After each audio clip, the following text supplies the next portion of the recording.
ఎక్కువ వంటింట్లో కానీ ఎక్కడైనా కాలుతుంటాయి. కాలడం అనేది సహజం. నిప్పు కానీ ఆయిల్ కానీ వేడి నూనె పడిపోవడం కానీ ఇలాంటి ఏదైనా కాలిన గాయాలంటాం.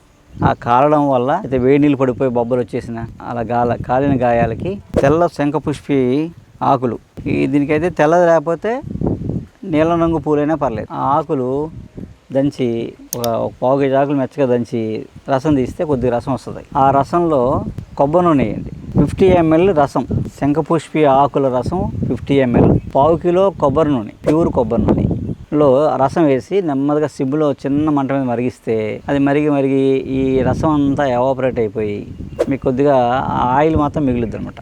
ఆ ఆయిల్ చల్లార్చి దాచుకోండి. మీకు ఎప్పుడన్నా కాలిందనుకోండి, కాలిన వెంటనే ఆ ఆయిల్ రాయండి.